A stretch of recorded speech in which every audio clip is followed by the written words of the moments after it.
It's your day in tech history, and it's brought to you by our friends over at DJI. Get yourself your own drone by going over to geekazine.com/DJI. Jeffrey Powers here. I welcome you to the Day in Tech History, a full rundown of technology history 7 days a week. Subscribe to the show via iTunes, Stitcher, or download right from dayintechhistory.com. Now let's find out what happened on this day, your day in tech history.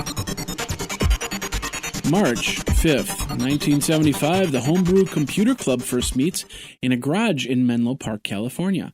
Founders Fred Moore and Gordon French play host to about 30 microcomputer hobbyists who spend the first meeting discussing the MIT's Altair 8800. 1981, Sinclair Research launched the Sinclair ZX81, the successor to the ZX80, Britain's first real home computer. Had 1 kilobyte of RAM and 8 kilobytes of ROM. The machine couldn't do much and didn't even have color graphics.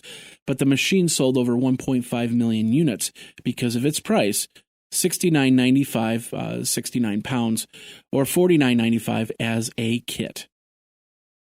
1993, in an early demonstration of the impact computers could have on people's lives, the Los Angeles Times reported that a blind student was taking advantage of a talking laptop computer to help him complete the courses necessary to graduate from UCLA.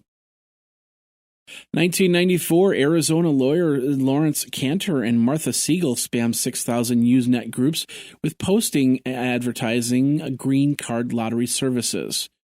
Many Internet users subsequently fought back. 1995, the free Internet chess server was bought online and remains operational today. You could play chess on the web for free at the free Internet chess server website. And Yahoo was introduced to the Internet as a superior search engine. The search engine was a service whereby Internet visitors could type in more keywords, and a report was returned with appropriate web pages. 1996, WMS Industries, makers of Bally, Midway, and Williams coin-op games, announced an agreement to acquire Atari games from Time Warner. 1997, Acclaim Entertainment announced its completion of their restructuring of domestic bank credit, as well as full repayment of a loan from Midland Bank. Apple Computer promised their employees and the public that a formal restructuring plan would be revealed by Friday, March 14th. Also in 1997, JTS announced the record shipments of their own branded disk drives, revenue increases of 560% to $119.5 million, and a $150 million loss for the second 2 quarters of their 1997 fiscal year. Masanori Yukihara is arrested by the FBI at the San Francisco International Airport after arriving from Japan. He was accused of obtaining product secrets, including documents and computer chips, from Maxim Integrated Products in the Silicon Valley by posing as potential customer. And the homepage of the National Aeronautics and Space Administration was hacked and its content was changed to greetings from the members of H4GIS. 1998, NASA announced the Clementine probe orbiting the moon had found enough water to support a human colony. 1999, the A1 Online, or Atari Online News magazine, featuring Atari News, issues their premiere edition. Also in 1999, the announcement finally comes on the Robot Wars forum that the end of the court case, Profile versus Thorpe, regarding the sale of Robot Wars trademark had completed. Profile had won the rights to Robot Wars. Also in 1999, Bernie Stolar of Sega of America reads a formal statement in response to Sony's recent PlayStation 2 announcements. The statement was applied as a live phone-based conference to people calling an 800 number and using Sonic as the password. And Don Levine, chief executive officer of Free PC, issues an email to everyone that had registered for their site for a free personal computer. He claimed that almost 1 million applications had been submitted within the first week to their offer to provide up to 10,000 computers in exchange for having to see advertisements from Free PC. And now this word from our friends over at DJI Technologies. You know you want a drone. You're a techie kind of person. You like to have fun outdoors, and it is getting warmer now. It's kind of like when you were a kid and you got that first RC car, except this one flies. Connect the camera and record around your house. You can go to your park and put together some great videos of your kids playing ball, flying kites, and more. You can even get the ball or the kite's perspective. If you go over to geekazine.com/DJI, geekazine.com/DJI, you can get free shipping on that DJI Phantom 2. It's the one that I have and use all around Madison here. Then go out to the park and have yourself some fun.